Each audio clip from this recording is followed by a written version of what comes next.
والعاقبة للمتقين ولا عدوان إلا على الظالمين. أشهد أن لا إله إلا الله ولي الصالحين. أشهد أن محمدا عبده ورسوله سيد الأولين والآخرين.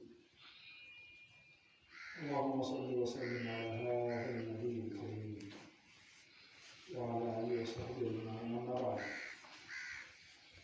فأوصيكم ونفسي أولا بتقوى الله يا عباد الله. Nausia pamoja na kuhusia nafsi yangu enyi waja wa Allah, sote tupate kumcha Allah subhanahu wa ta'ala, na kila nafsi iangalie kipi inatufanya kwa ajili ya kesho.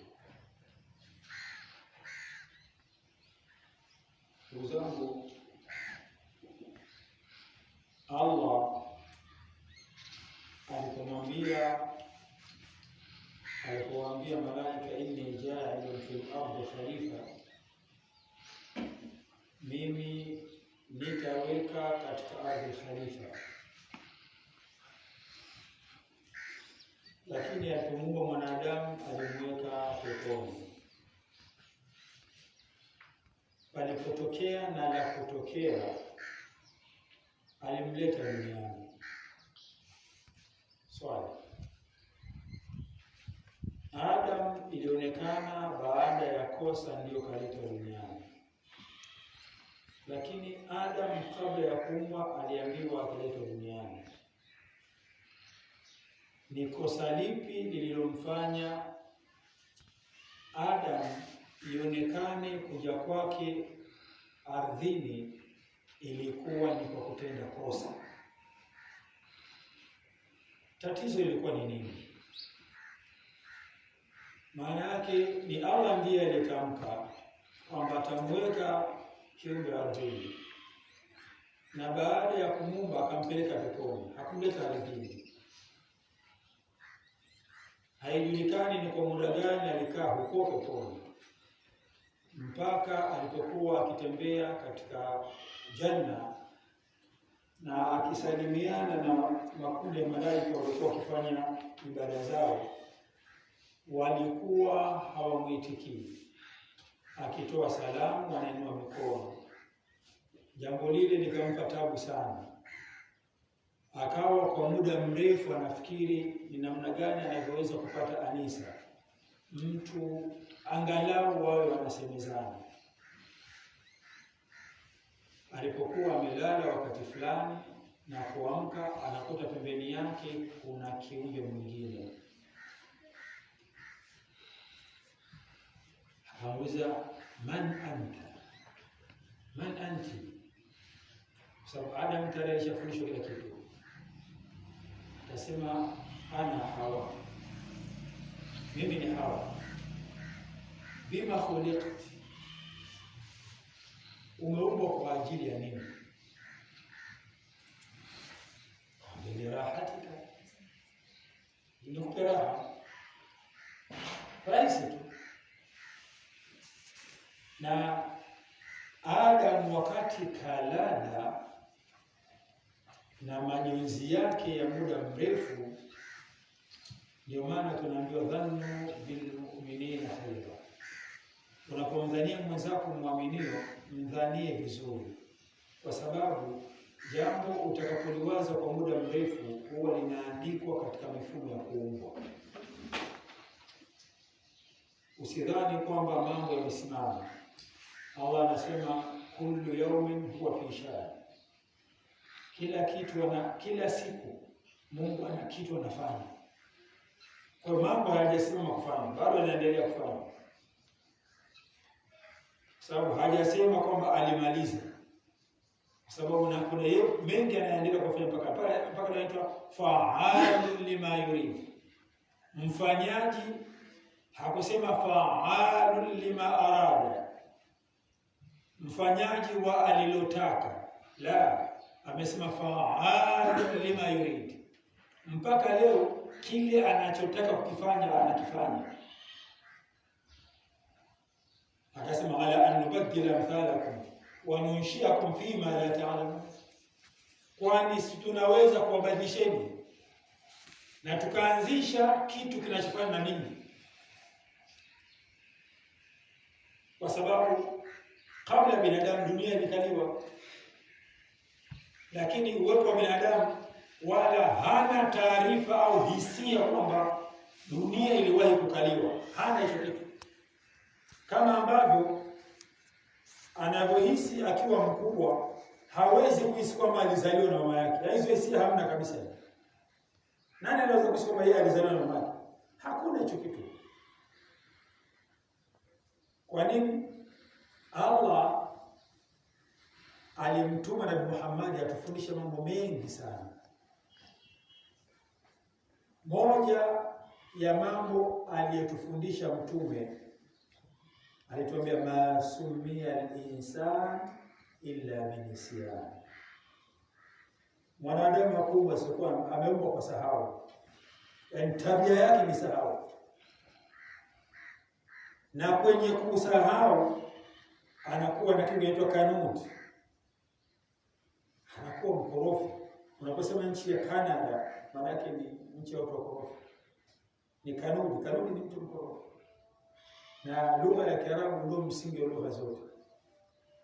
Mfano, ukisikia neno technology unaweza ukahisi ni neno la Kizungu, na ukahisi ni mambo mapya, lakini sio technology, sio dunia mpya, ni dunia ya zamani kabisa. Mtume anasema inna Allah yuhibbu idha amila ahadukum al-amal an yutqina. Allah anapenda yeyote atakapofanya mmoja wenu basi afanye kwa technology, technology. Ile logic ni Kiingereza tu. Biology. Ile logic ni Kiingereza tu, lakini neno lenyewe ni takni. Inna Allah yuhibbu idha amila ahadukum al-amal an yutqina. Mungu anapenda mtu afanye kazi afanye kwa technology. Hata roboti waanzilishi sio wazungu. Mwanzilishi wa roboti, mwanzilishi wa robot technology ni mtu mmoja anaitwa Ismail Jazairi. Ndio mtu wa kwanza duniani alitengeneza robot. Na ni jina la Kiarabu, maana ni ribat. Sio la Kizungu. Ndio maana wao wanaliandika hivyo, wala hawezi kujua nini. Robot maana ni ribat. Mchanganyiko. Robot kwa maana alifungamanisha. Mfungamanisho wa vitu vya kutengeneza na uwezo wa binadamu. Kwa hiyo Adam alipewa elimu. Hawa alipozaliwa tayari alikwisha beba elimu kutoka kwa sehemu alipoumbiwa, ambaye ameumbwa kutoka katika bavu wa Adam. Kwa hiyo kuumbwa kwa Adam na kuleta duniani maana yake aje kuishi. Na ndio maana baada ya kuwepo akawekwa sheria. Balibitu minha jamia fa imma ya'tiyannakum minni huda. Teremkeni hapo na mtapata muongozo kutoka kwa Mungu. Faman tabi'a hudaya fala khawfun alayhim wala hum yahzanun. Ukiishi kwa uongofu, yani ukiishi chini ya sheria, huna hofu na wala huwezi kuhuzunika.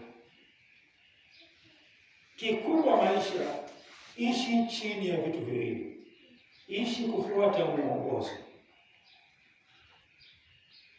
Ukiishi kufuata mwongozo na kuitii mwongozo, unapokea vitu viwili. Hutakuwa na hofu wala hutaishi kwa huzuni.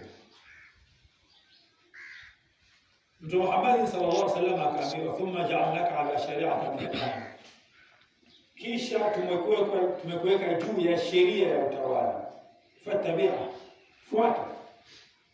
Maana yake Waislamu siku zote wanatakiwa wawe chini ya sheria ya utawala. Mtume Muhammad sallallahu alaihi wasallam, unajua, hakuwa kiongozi wa dini peke yake. Alikuwa ni kiongozi wa utawala pia. Ndio maana wale ambao wakati mtume anatawala na wakagoma kuwa Waislamu, Mungu alisema achukue jizya. wayunfiqu jizya wa hum saghirun, walipe kodi hali ya kuwa wakiwa wanyonge. Sasa kodi analipwa mtu wa dini? Kodi analipwa nani? Hata Biblia inasema ya Mungu mpe Mungu, ya Kaisari mpe Kaisari. Maana yake sadaka unapeleka kwa Mungu, lakini kodi unampelekea mtawala. Kwa hiyo historia inasema Waislamu walimtambua Mtume Muhammad katika eneo dogo tu kwamba alikuwa ni nabii. Yeye anasema qul innama ana basharun mithlukum yuha ilayya, mimi ni mtu kama ninyi. Kwa hiyo kama alikuwa ni mtu kama sisi, lakini alikuwa anatutawala, maana yake alikuwa ni mtawala. Halafu yuha ilayya, napata wahi, ni upande wa pili, maana yake alikuwa ni nabii. Kwa hiyo alikuwa ni mtawala. Katika utawala wake aliwatawala watu na alichukua kodi, kwa sababu pato la mtawala linatokana na kodi, lakini pato la dini linatokana na sadaka. Kwa kitendo cha Mtume Muhammad sallallahu alaihi wasallam kuchukua kodi, maana yake alikuwa mtawala. Na kitendo cha Allah anaambia khudh min amwalihim sadaqa, chukua kutoka kwenye mali zao sadaka, maana yake alikuwa ni nabii. Kwa hiyo alibeba vitu viwili. Kwanza alikuwa ni mtawala, alitawala dola kuu ya Kiislamu, lakini pia alikuwa ni nabii. Qul waambie innama ana basharun mithlukum, mimi ni kiumbe kama nyinyi, lakini yeye ni mtawala, yeye ni kiongozi. Kama ni kiumbe na akawa kiongozi wa hii jamii, maana yake ndio mtawala wao. Yeye hakupewa ufalme, yeye alipewa uongozi. Na Allah akasema Allahu waliyul ladhina amanu yukhrijuhum min adh-dhulumati ila an-nur. Allah ndiyo mtawala wa waaminio, anawatoa kwenye giza kuwapeleka kwenye nuru. Walladhina kafaru awliyahum taghut, wapinzani wanatawaliwa na shetani, atawatoa kwenye nuru kuwatumbukiza kwenye giza. Hao wataishi milele kwenye matatizo. Nabii Muhammad, Allah anasema an-nabiyyu awla bil mu'minin, nabii ni mtawala kwa waaminio. Wale wenye imani na yeye anakuwa ni mtawala wao, lakini wale ambao hawana imani naye anachukua kodi kwao, tena kwa lazima na wakiwa wanyonge. Muislamu anatoa sadaka akiona fahari, lakini asiyekuwa Muislamu analipa kodi. Unaona hata leo TRA wakija kwa kuchukua kodi, wote itoa tukitaka ustaki, na ukigoma basi unafungwa. Lakini ni maisha ya dunia ambayo Allah Subhanahu wa Ta'ala alipanga tuje kuishi hapa. Hata kama tamko limetoka kwa ardhini tukaenda peponi, lakini baadaye tunakuja ardhini. Tunaishije katika ardhi? Kuna mifumo mizuri ya kuishi katika ardhi. Eneo la kwanza ni la kutambua kwamba kwa Waislamu wanaishi chini ya tawala mbili. Wanaishi chini ya utawala wa serikali walionayo, lakini wanaishi milele chini ya utawala wa Sayyidina Muhammad sallallahu alaihi wasallam. Ameendelea kuwa mtawala wao mpaka kesho. Ndio maana hawawezi kufanya chochote mpaka wasikie mtume amesema nini, Allah amesema nini, na hili limebaki hivyo hivyo. Hata wanaposema tubadilishe sheria za dunia, watabadilisha. walisema Tanzania wataondoa sheria mwaka 72 kuhusiana na mambo ya kijamii. Tujue mkubwa ni nani? Masuala ya ndoa, kubadilisha kesi, kubadilisha kwetu. Hiyo sheria mpaka leo haiwezi kubadilishwa. Kwa sababu kuna kundi la watu mkibadilisha msibali wao hawatakwenda kwenye mabadiliko yenu. Hata mkiwaambia mkifanya tunawafunga, hawatafanya nini? Hawataitii shule sheria. Na sheria ni lazima ionekane, lakini si kuonekana tu, itekelezwe na ionekane imetekelezwa. Tunapeleka sheria kwa mtu alafu anaipokea lakini anaikataa. Maana yake hata baada ya miaka mingi. Kwa nini? Kwa sababu ukikubali wewe Tanzania, kuna mtu kwa Kenya hatakubali ile wazo. Kwa ni vizuri Waislamu tunaishi chini ya sheria mbili. Sheria ya utawala wa Muhammad sallallahu alaihi wasallam kama mtawala mkuu, na kuna sheria zetu za maisha. Leo tunapambana sana na swala la maadili. Sisi Waislamu maisha yetu mengi ni miko. Maisha mengi ya Muislamu ni miko. Na tumeendelea kuwa hivyo karne na karne, kwa sisi ni watu tunaishi chini ya miko. Na kwa kumshukuru Mwenyezi Mungu, Muislamu hata awe atakavyokuwa haachi kuishi chini ya miko. Hata angelikuwa ni mlevi. Mzee wangu alikuwa anafanya kazi wakati wizara ya kazi, wizara ya ujenzi. Wanafanya miradi yao vijijini. Siku mmoja walikuwa naye kambini, yeye ni Muislamu kabisa, lakini usiku anatoka anaenda kilabuni. Siku moja akaenda kilabuni, akanywa alichokunywa, akaanza kupata nasuku. Baadaye kwenye mambo yake yale akamsikia yule bibi anawaomba radhi wateja kwamba siku ile kaambwa kenyewe kalikuwa hakakunona. Yule mzee wangu akacharuka, akaleta fujo kilabuni. Fujo kweli kweli. Bahati nzuri walikuwa wanamjua sana, nendeni kwa rafiki yake. Wakaja kwa mzee wangu. Bwana rafiki yako anagombana kilabuni. Akachafanya fujo sana. Akaenda mpaka pale. Wewe vipi? Akasema ujinga sana. Mimi Muislamu wanalisha nyama ya mbwa. Sasa mkosa twende. Basi wana mshindi. Sasa bwana, leo kama nitamuona kesho. Mimi na Muislamu wangu wanalisha nyama ya mbwa, kwa nini sasa kula mbwa mimi? Alipokwenda amelala kwanza.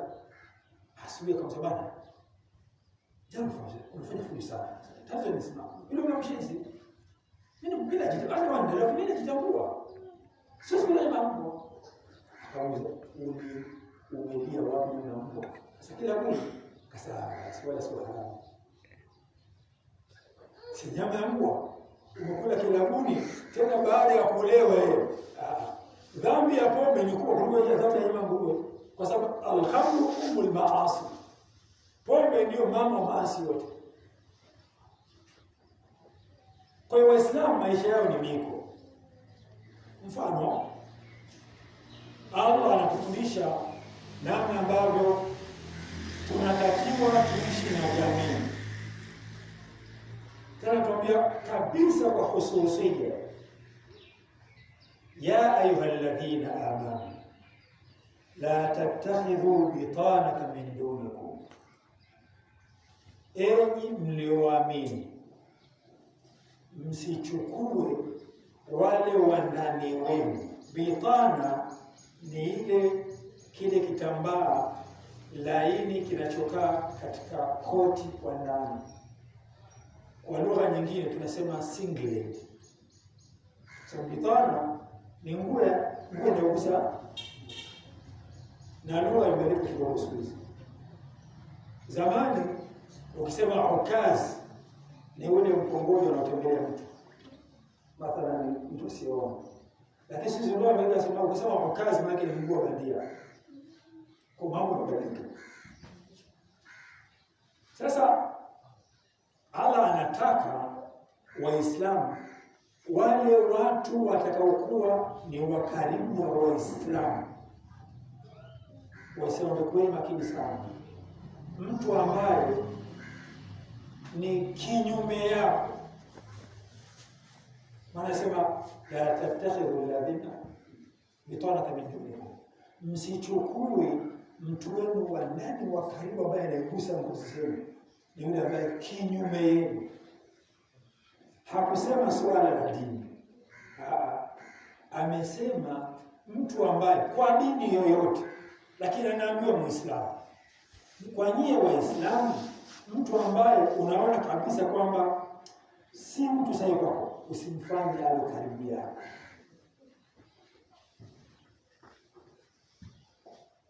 La yu'lunakum khabala, hawawezi kupunguza usumbufu. Hawapunguzi usumbufu. Tena waddu lawanitu, wanatamani afadhali mshindwe. Yaani ni mtu ulimpenda mwenyewe, ukamchukua, ukamfanya awe ni mtu wako wa karibu, msaidiane kazi, lakini baadaye la yu'lunakum khabala, yaani hawapunguzi shida kwenu. Kwa sababu ukimleta kwako, labda itabidi umlipe. Wakati unamlipa unapunguza shida zake, ila yeye kwako hapunguzi shida zako. Lakini kinachotokea waddu lawanitu, wanatamani ni afadhali mngefeli. Kwa nini? Qad badat al-baghdha min afwahihim, chuki zinaonekana kuanzia vinywani. Yaani ukianzia chuki unaiona, lakini kwa matukhfi suduru akbar. Hicho wanachotenda kinywani kwamba kwako si salama, basi jua kule ndani ni kikubwa zaidi. Allah asema qad bayyana lakum ayati, tumezifafanua aya. Maana sasa utaka chukua, utaki, lakini tayari ufafanuzi umekuja. Unapotaka kumfanya mshirika wako kwenye jambo lolote, angalia mtu ambaye mnaweza mkenda sawa. Hapa haiangalii dini. Ndio maana Mungu akusema ya dini, la tattakhidhu bitanatan min dunikum, usimfanye mtu wako wa ndani kabisa au yule ambaye yuko against na wewe, usifanye kitu namna hiyo, kwa sababu hataondoa usumbufu kwako. Lakini kitu cha pili, ameanza kuonyesha hatari kutoka kinywani.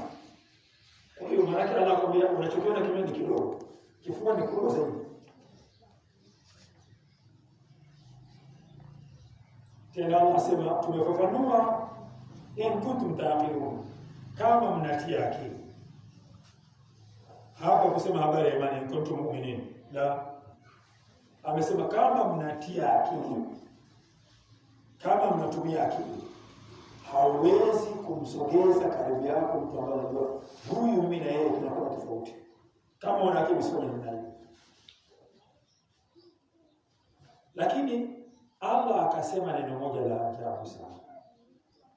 Sema ha antum haula, nyia, ha antum nyia, tuhibbunahum, kweli mnawapenda, wala yuhibbunakum, wala hawapendi. Umeshaona kwamba huyu hata kauli zake si nzuri. Sasa maana atarekebikia mbele wa matufu sururu akbar, walichoficha kifua ni mkubwa zaidi, hana marekebisho. Sasa Allah akamwambia ha antum hawa tuhibbunahum wa yuhibbunakum, mnawapenda na wapendeni. Lakini ninyi watu umenuna bil kitabi kulli, mnaamini Qur'ani yote. na Qur'an ndio maisha yenu, na ndio inakupeni maelekezo haya.